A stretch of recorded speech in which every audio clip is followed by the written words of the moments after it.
Hey everybody, welcome back to Sacred Health. I'm Carolyn, and today we're interviewing Bri McCampbell. Hi Bri, Hi, how are you I'm doing? good. Happy to be here. Yeah, I'm glad to talk to you. We were just talking before we recorded about, my embodiment practice and just trying to show up online in a more authentic way because a lot of people fluff things up a little and it's hard to resonate. So I appreciate you making that comment about one of my Yeah. posts. That really meant a lot to me because that was scary. So Well, I I'm just feel so, yeah, glad I gave you a little bit of a breather there, make you feel, yeah. yeah, less. I know it can be real awkward to be super authentic and put yourself out there like that, but I loved it. Thank you. So that just like boosted me up today. So, Bree, I'm so excited we get to talk to you about Reiki. Yes. But first, I would love to give you the opportunity to just introduce yourself and share who you are and what you do. Okay. Well, I'm Sabrina McCampbell, or I go by Bri. That's what everyone knows me as in the healing world. I recently moved up to Kansas City. Probably it's been over a little over a year now. We've been here. Love it. And got into, I have been a yoga teacher for a few years now, but really started practicing uh, teaching a lot more. So I'm teaching now on Mondays and Tuesdays at Vibe, Hot Yoga, and Gladstone, which I love.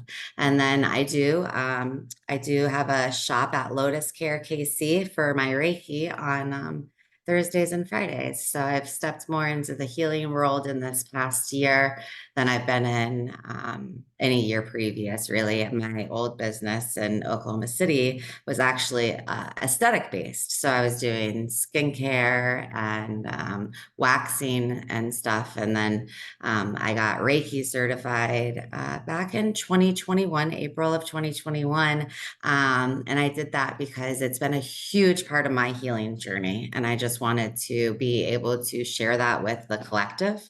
So I was practicing on myself and friends for a while, and now I'm doing it more in a holistic setting and offering those services because it's just an amazing service. If you haven't had Reiki, it's basically prana life force energy. So it runs through our chi channels. So all up your meridians of your body, just like an acupuncturist would work on you with needles. I work on my clients with my hands. So it's healing hands. And we place our bodies on different points of the body, and it really balances our chakras out, realigns our body, offers emotional support, stress relief, oxygen, promotes oxygen into the blood. Like it's just amazing. And it's been a pivotal piece of my healing journey. Wow, that's great. I love that. Like it's crazy to me. I mean, I've dabbled in like looking into a lot of different holistic things over the years, but just sometimes it still blows my mind that energy work in general is like it can do that. Like it can do all that. It's like, whoa, that's so neat. Crazy. And like, I think you need to be ready and like in a place for it because I did experience Reiki back in, gosh, 2010. My daughter was 1. Yeah, that's right. And I had a girlfriend. I was actually in an esthetician school at the time, and there was a massage therapist getting dual license there. But she had been attuned for Reiki, and I was interested. She told me a little bit about it. She came to my house, did it. I was like, what just happened? And like never thought about it again for gosh, 10, 12 years. So it's crazy how things kind of come into our lives. And if you're not ready for them at that time, then they kind of just go to the wayside. But if you are ready and you do have a need for it, it's amazing. And I think it depends on the practitioner that you choose to go to as well.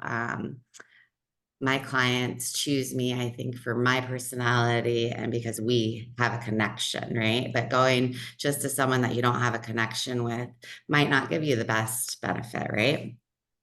Yeah, that So, makes sense. mhm. Because I mean, it not just from like Well, I guess it's even more so with this energy-based services that like your energies have to work. It's not just Yeah, like you're going to the doctor to like get a physical or something where right. like you Uh-huh. can just like suck it up for Yeah. whatever, 20 minutes and then leave. Yeah. But Yes, very true. And being the practitioner now, I notice when people are closed off and when they won't get the benefit from it. I can feel that. So it's interesting to me now looking back all those years ago, I was closed off because I was like, what is this? Like energy work? Like, what are you talking about? Like, you're just putting your hands on me. Like, I was not in the woo-woo world at all. Like, I mean, I had just gotten out of the United States Air Force. So I was like in that mindset, right? Like completely mhm, controlled, completely numbed, had everything shut off. So yeah. now stepping into it, it's completely different. And like I said, working on my clients, I can tell if they're closed off. It's like I'm wasting my time almost and theirs. Uh-huh. I have developed tools to make that, combat that. So getting clients in a receiving mode, just having them list things they're grateful for will help them open up more, and then I can actually work on them. But it is Mhm. interesting now looking back, like seeing how I was closed off, so I couldn't even accept it, right? Yeah.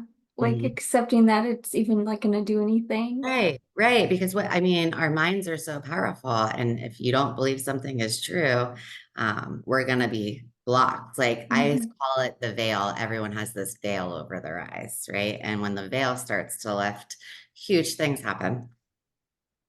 Very Yeah. true. Hmm. I'm working on releasing mine. Yes, yes, it is a lifelong journey. And I think that's what it's all about. Coming back to that love, that oneness, remembering where you came from, if you will. Mhm. So Mhm. if you're in a session with someone and you could feel them being a little like resistant, do you say that to them? Like, what do you do? I just Do you tell like them, stop and redirect?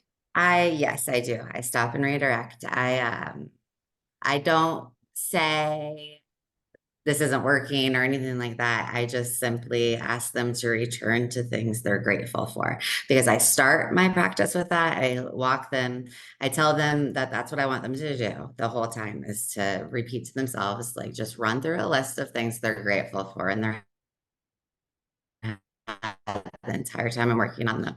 And I actually learned that recently from a friend of mine who also does Reiki, Candace Zulo, I think is how you say her last name. But she's much more well versed. She's got 30 years on me, probably. So she's been in the game for a lot longer. And she taught me that practice. And it's like a light switch went off because I'm like, oh my gosh, this is so true. And I never knew how to get my clients out of that stuck spot. So telling them that does put them in a receiving mode. And even if they don't think that they're accepting it, they are. Because I feel it in my hands. Literally my hands get hot, they tingle, sometimes they get cold, but I can feel the energy in my hands. And when it's blocked, it's like stagnant, right? It just sits there. So I tell them just to remind themselves of that list of things they're grateful for, and it gets them back in that receiving mode, and I can keep working on them.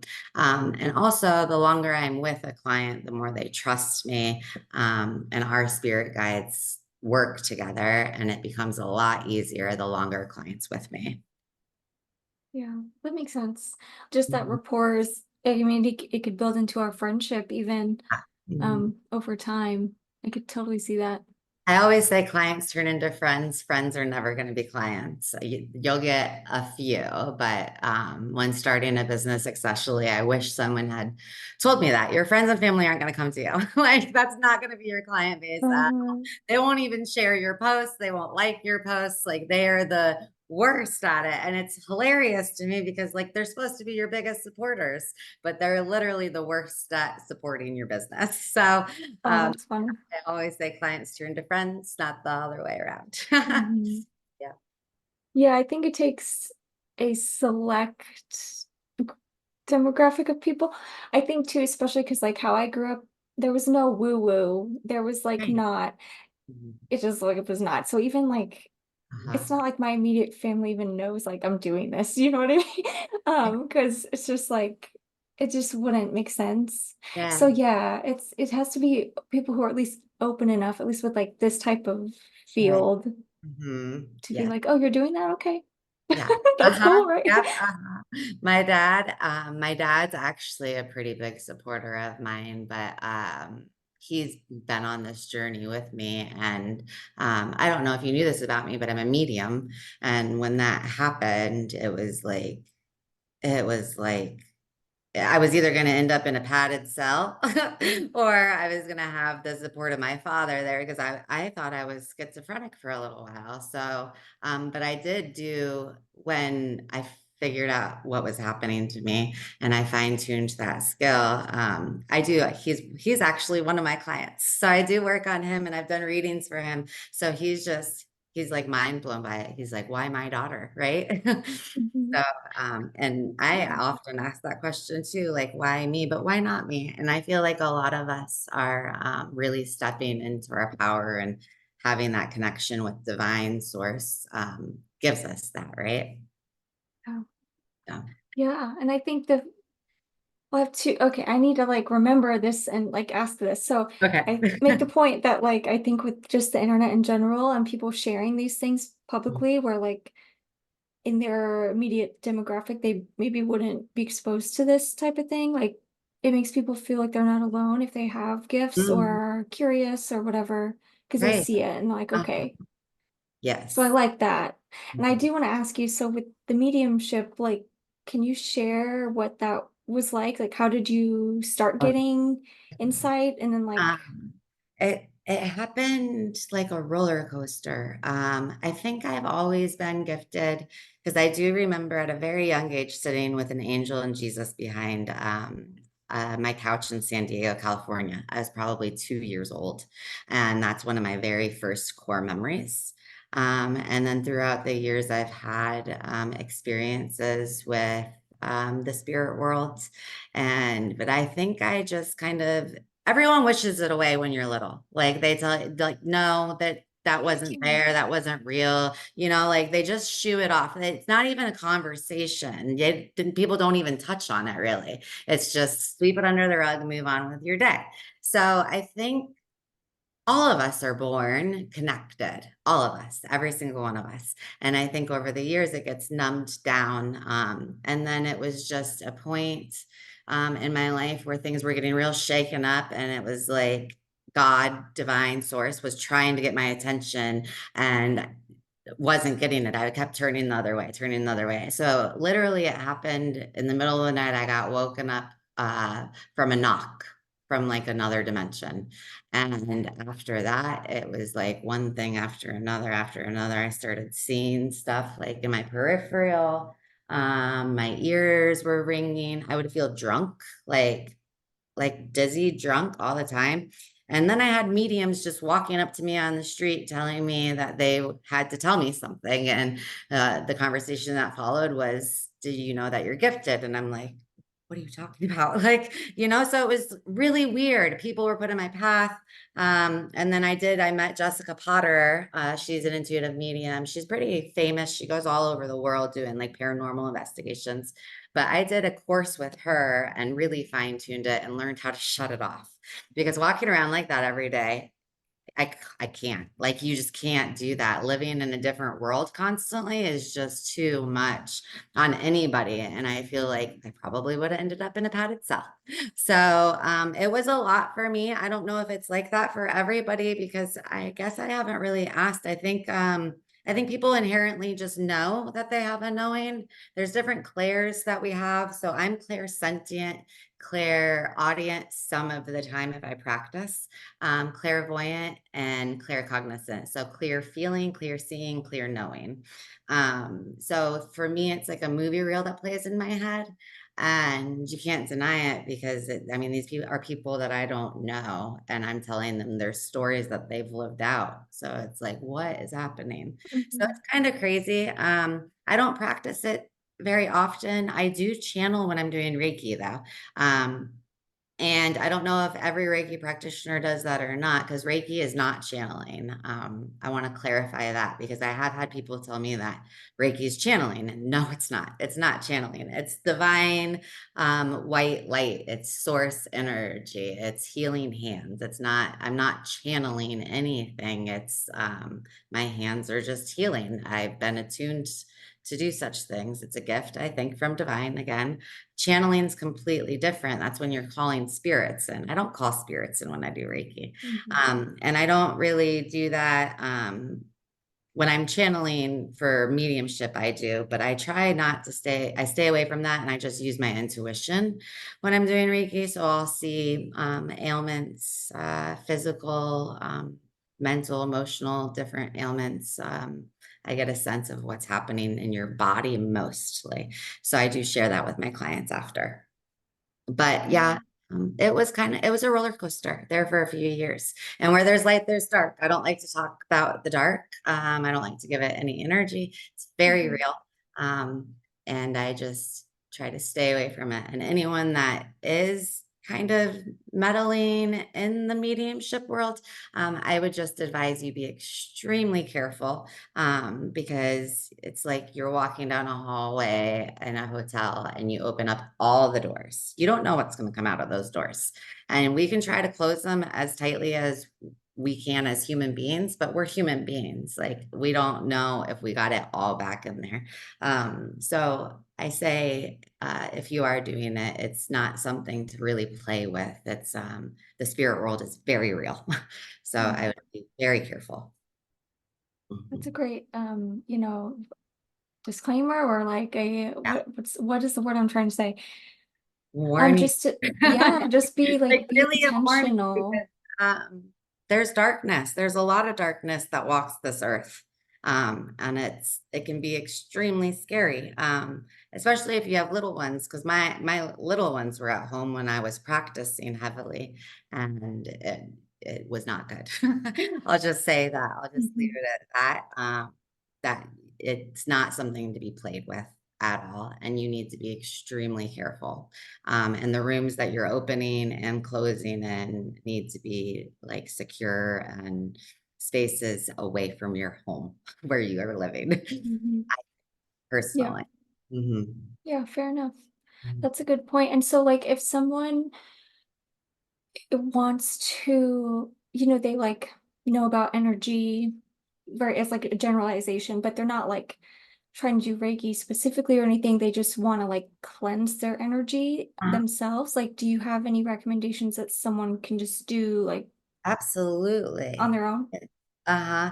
So a good well, for me every morning I like to, and I haven't been very good about it lately. I need to get back being good about it, but get barefoot and go outside and ground. That's a real good way to center yourself, get balanced. And I just call in prana, divine white light, and I call it in to my crown chakra, and I see that white light pushing down all the muck into Mother Earth. And then I let Mother Earth kind of absorb through my feet all the way up.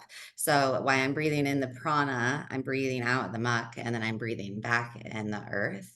That's a really good grounding tool. And then sage is a great one. Selenite wand. I'll even like wand myself off, like underneath my feet, behind my neck. The base of the spine often gets overlooked, and we get a lot of attachments at the base of our spine and behind our, like the back of our neck, base of our neck. Those are two areas that I like to focus on, and under my feet as well, because we're walking around all day, Yeah. right? So, sage and just saying just a simple prayer, I am free of all that no longer serves me. Only divine white light can enter my vessel. Is a really good way just to cleanse yourself every day. It's simple visualization tools are extremely powerful, because the spirit world, like I said, is extremely real. So you're not just saying things. Every word that you say, you're literally casting spells, right? That's why they call it spelling, right? Like So you have to be very mindful of the words you use about yourself and about the ones you love, etc. Because once they're out there, they're out there. And I always tell my clients anything after I am is the most powerful statement in the written in the human language. So be extremely direct with the words I am. I am powerful. I am healed. I am worthy, right? Mhm. So I am cleansed is a good one too. Along with the sage, the selenite wands are great, but grounding and centering, I think, is essential to live a good, balanced life. Because if we're not grounding, we're just kind of out there in the world, Yeah. taking on everything from everybody. And seeing Yeah. clients too, washing your hands and just washing away everything, like visualizing, right? All the energy from everybody else going down the drain with the water is a good visualization tool too. Those are great.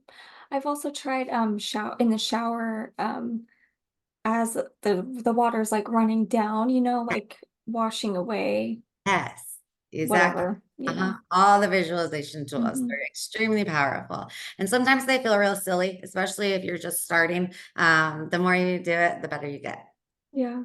Mhm. Yeah, and like I've done affirmations for a while, but like there's still part of me that's like, but is it working? Is it like, do I Yeah. actually fully believe it? And Yeah. there's days where it's like halfway, and Uh-huh. so it's like, Uh-huh. how can you bridge that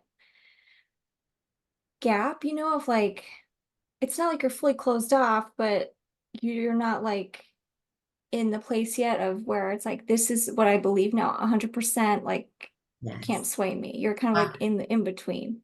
Right. My best advice is to just keep doing it.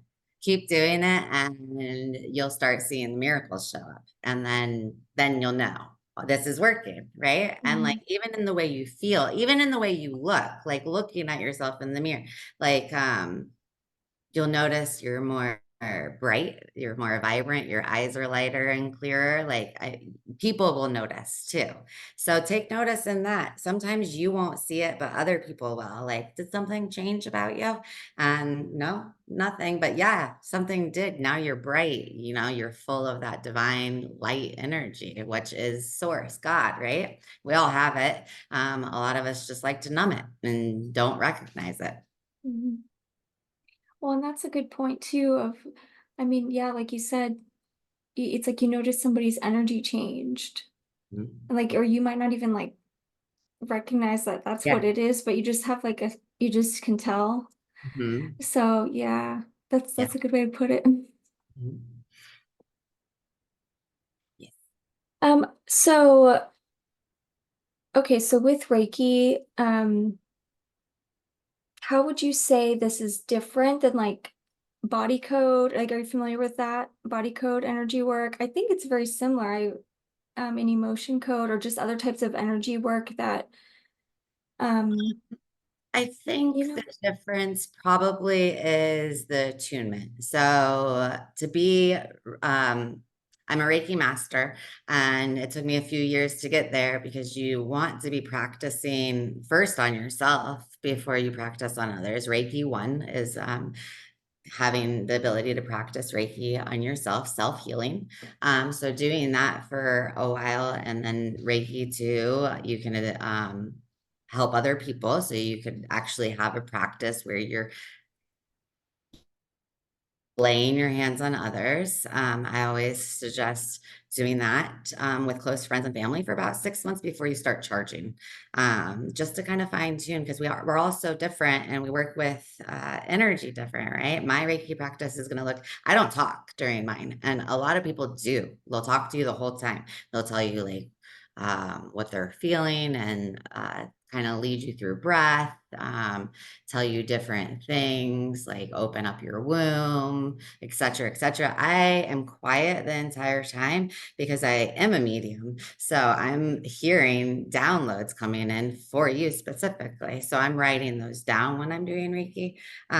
So I think the difference is just in the attunement, because I've been attuned for Reiki 1, Reiki 2, and now my master. And to be attuned, it's a sacred practice where we are are attuned with the symbols. We can't share them with anyone outside of an attunement. And I think that's what makes it different. It's a gift that's passed down from generation to generation. It's not just something you pick up a book and can read and say, oh, I'm going to do Reiki now. Like you have to be with a practitioner that's been attuned so you can actually follow the lineage all the way back to Japan. Wow. And that's like I didn't even know that's where it came from. To be honest, like I just, Yep. Uh-huh. I just didn't So know. But that's that so makes sense. Like I didn't realize it was such a ceremonial type of practice. very ceremonial, very sacred. We're supposed to be wearing white when we get attuned, because white lets us receive. And yeah, I actually did my first Reiki 1 and Reiki 2 in like a whole retreat setting. So I want to offer that soon-ish for people who are wanting to learn Reiki 1 and Reiki 2. I plan on doing a retreat either stateside, and I have been dabbling in the thought of maybe doing it overseas somewhere because I just think it'd be a beautiful, serene space for all of us to come together and retreat, right? Yeah, Mhm.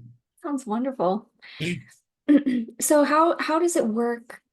Because you have, you do it in person with people, but how can, because I've seen people do like virtual, Yeah, distance. yeah, This, and like on YouTube, people making videos. yeah. So how does that work? And like, how do So, you know you're getting the benefits so, virtually? um, most of my clients that I do virtually can feel where I'm working on them in their body.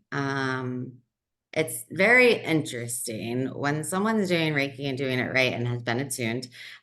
You will be able, if you're in receiving mode, you'll be able to feel me working on you. So even if, like, say right now I was doing Reiki on you, you would be able to feel which center of your body I was working on and would even feel releases in your body. So I think that's a good testament to someone that actually knows what they're doing. And how we do it is through symbols.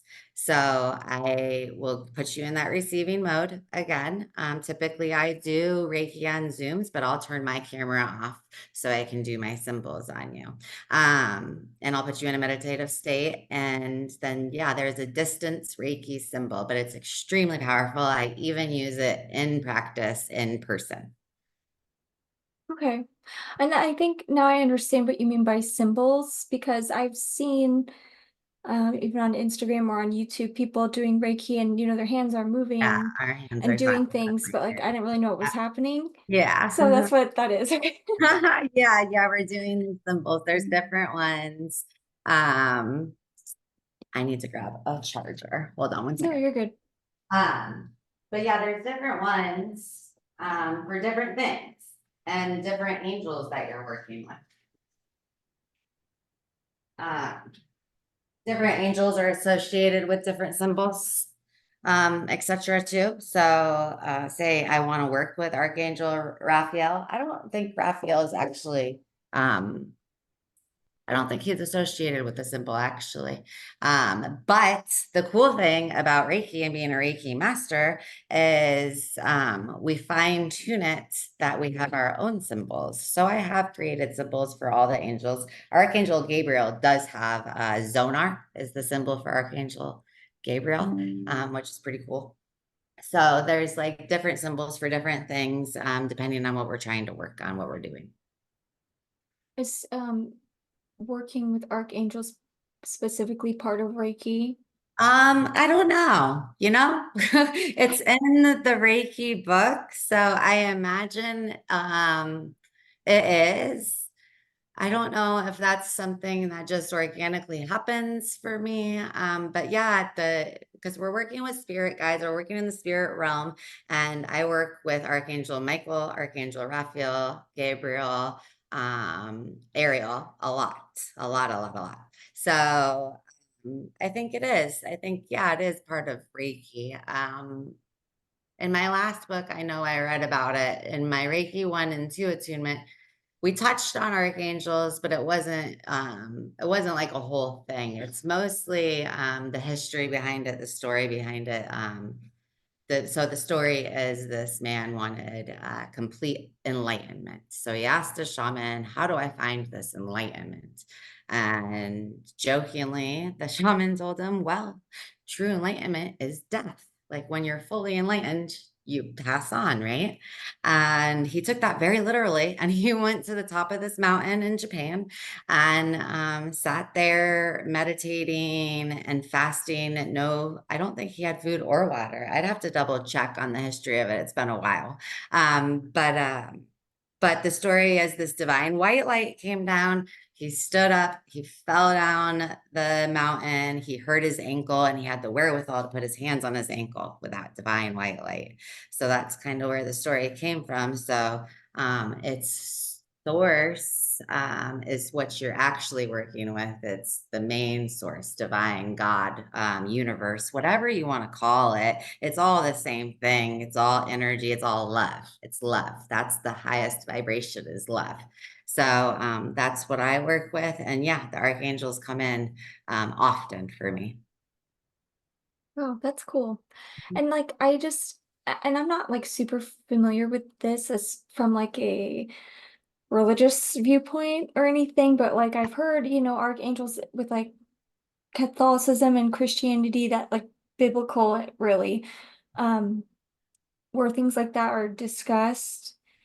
So it's just funny. It's not funny, but it's just funny how it's like Right. connected, where It's like not a people might not religion. agree on things, but like there's Mhm. still similarities there. Right. And I'm very mindful of my clients' religious preferences. I'm an omnist, so I believe there's truth in all and not truth in one. Um, Basically, I think there's ascended masters. I believe Jesus was an ascended master. I believe Buddha was an ascended master. Muhammad was an ascended master. Mother Teresa, Mr. Rogers. I mean, the list goes on. Martin Luther King. Um, they're all ascended masters and they all came to share the same thing.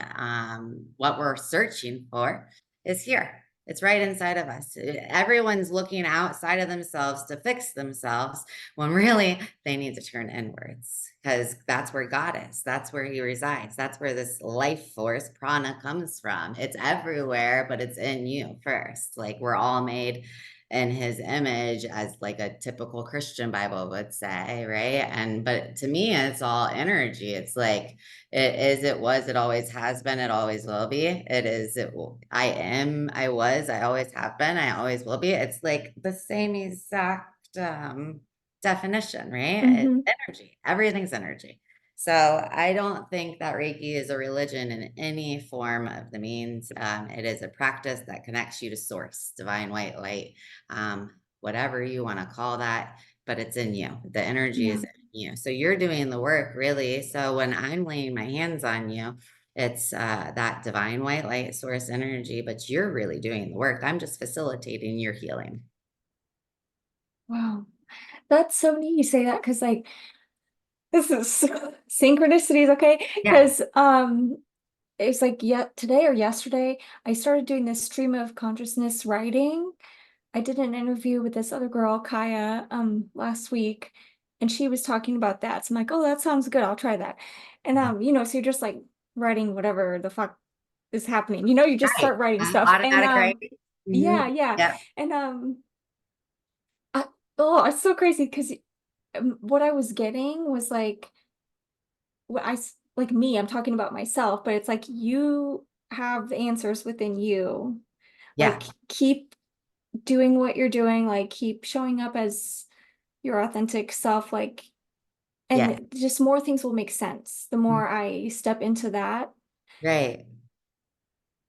Step Because into that like and you stop said, resisting. Hmm. because I had always been the type of person to like, I'm gonna look here, I'm gonna do this course, I'm gonna like do this webinar or look up these YouTube videos or podcasts to like get Right. information to like fix Yes. me.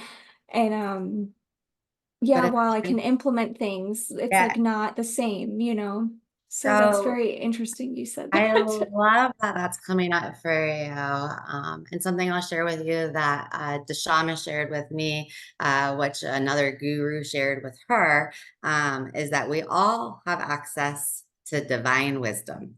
So nothing you're going to read in a textbook, nothing that you're going to pick up and look at, but it's literally the world. When you are still, when you still yourself, you be still and you tap into that divine inspiration, I call it, but it's divine wisdom. It's like it's like going into a college library and having access to every college written book that there is, but you have it just from sitting here, just from tapping in, just from being still and connecting to source. All the answers are right there because what is smarter than divine? Nothing, right? It's the creator. It's what everything is made of. It's life itself and so much more. So you have access to all of that. So like people that are coming up with these ideas, Einstein, etc., like that all came from source, right? It didn't come from Einstein. He wasn't the genius. He was just had the wherewithal to sit and listen, right? Yeah. Obviously, a bunch of classes and courses and all the things, but ultimately, his knowledge came from divine source, right? Mhm. Well, just being that vessel of like being able to download and like process what ideas were coming up in a way that he could like Yeah, spit it out and make it a thing, make it right, make sense. right. Because that's a whole other thing I think too is you might have these things floating around getting ideas, but like how do you put it all together and like let it out? Be still. Yeah. Mhm. That's hmm Yeah, and I think for a lot of people in society now that's really difficult. Oh, it's so hard. I mean, I'm even guilty of being addicted to my phone, like Mhm. we have to disconnect, shut it off, step away. There's so much to be gained from untapping from everything and just sitting with yourself. And it does hurt sometimes, right? Like especially us that have been through a lot of trauma in our lives. Like I really don't suggest starting a meditation practice by yourself if you are someone that's experienced a lot of trauma because it's going to come up for you. So I feel like doing that in a safe setting with a professional to guide you, help you develop that practice because it is a practice. Meditation, mindfulness, being still, as that we're talking about, isn't something you can just go in a room and do. It takes discipline, it takes practice, it takes not because I mean, think about it. Just sitting for 2 minutes without thinking about anything is hard. It's a lot harder than people think it is. Our minds are constantly racing and thinking. And as a human, we're in this suffering mindset. So, really getting yourself out of that suffering mindset and being able to get those downloads from source in takes some practice. Yeah, definitely. I can attest to that. Yeah. Because yeah, it's tough.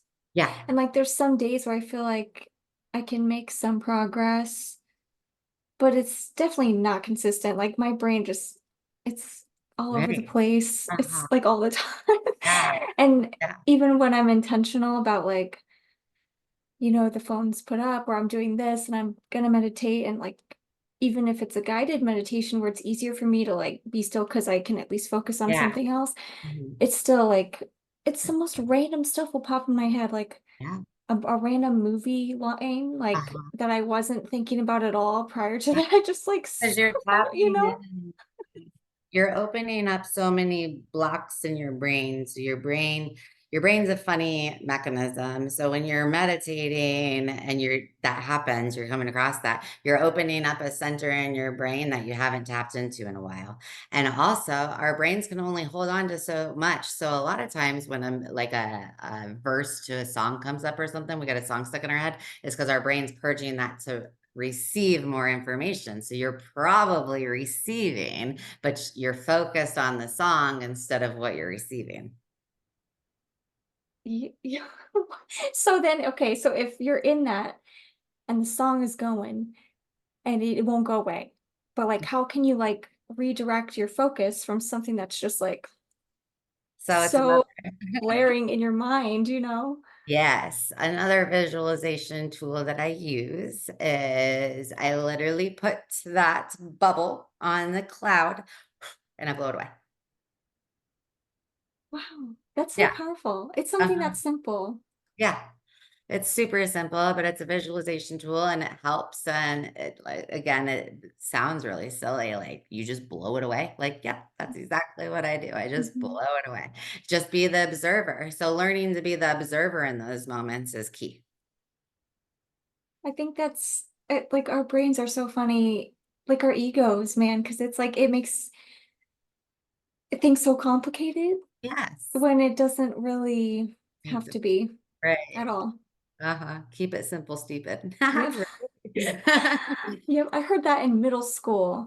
One of Yes. my teachers said that, and that was the first time I heard it. I was like, huh, but Kiss. I need to remember that. Yes, remember kiss. And like, Yeah, it's a good one for sure. oh, that's great. Shifting back more into the Reiki space. So for someone who's skeptical, like you were Right. talking about being closed off, how can how can you help them, I guess, put their guard down a little bit, or just like, do you have any words for people who are skeptical about Reiki or energy work and Um, how it can be beneficial? well, I mean, typically, I think a good way to explain it to somebody, and kind of make them shift their thinking a little bit more and maybe put them more in a receiving place to be accepting to it is just to simply talk about energy. So, I'll tell my clients, you notice when you're walking down the street and you're walking next to someone and you keep bumping into them. Why is that? It's like a gravitational pull between two forces. It's energy, right? Just because you can't see it doesn't mean it doesn't exist. It's there and it works and experience it. I say try it out. If there's someone you've been watching, want to do a session with, go ahead and book it. And if they're a good Reiki practitioner, they're going to get you into that receiving mode. And then you'll be able to feel it for yourself. Like I said, my clients, it's very emotional. So you need to feel safe. So I recommend doing it with someone you feel safe with or that you've been following for a while. You feel like you know them, right? They Mhm. share their life with you. You feel like you can be comfortable with them because it is I like my containers are safe spaces for my clients. Like nothing goes outside those walls. They're free to scream, they're free to cry, they're free to like let it all out. Because it is, we're all healing from our inner child, every single one of us. None of us escaped it. Our parents are simply human, right? They're not superhuman, even though we believe they are for a while, probably till we have kids of our own. They're not, they're human. So they've had a lot of battles on their own. And it's like almost like kids raising kids, right? We're all just trying to figure this out. Um, so holding a container, a space for that person, feeling safe for them, and then they'll really feel it. Like, so just like going into it, maybe without that pessimistic look, because I mean, I suffer from a lupus diagnosis, and Reiki is probably one of the top three things that I do to stay in remission. No doctors, no medicine, none of that. It does happen. I do go into flares. Stress induces them the most. So I typically can't work like a 40, 50-hour work week like a normal human being can. It's just too much on my body. But we have to develop tools to support us and our bodies. And that's why I've developed the tools that I have to teach yoga and do my Reiki and help heal the collective while I'm too still healing. Because it's Mhm. every day. Lupus doesn't just go away. I have to combat it every single day.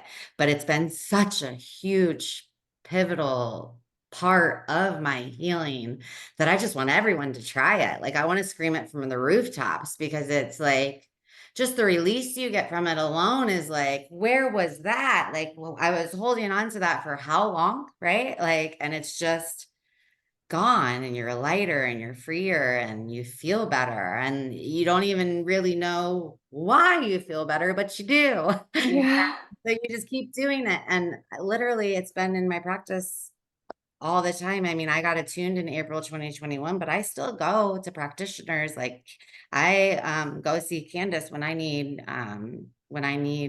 my healing, right? Because there's just something about another body providing you that energy that just you can't do for yourself, right? Mhm. We're so mean to ourselves, so horribly mean to ourselves, that sometimes we need that gentle reminder of another human to remind us that we're okay and we're Oh, safe and we can heal, right? So I say just go into it and with an open heart and see what it does for you. I mean, it's I can feel it when I'm working on my clients, and my clients can feel the releases that are happening in their bodies, and they can't explain it.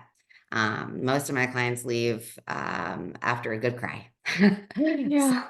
yeah, I think it's very beneficial. I think everyone should be practicing some sort of spiritual modality, incorporate that in their daily lives because at the end of the day, that's what we are. We're energetic bodies. So, of course, we need to help them balance and heal them and take care of them and nurture them, right? Like we give our plants water, like it's something that we just need. Our souls crave it, need Mhm. it, that white light.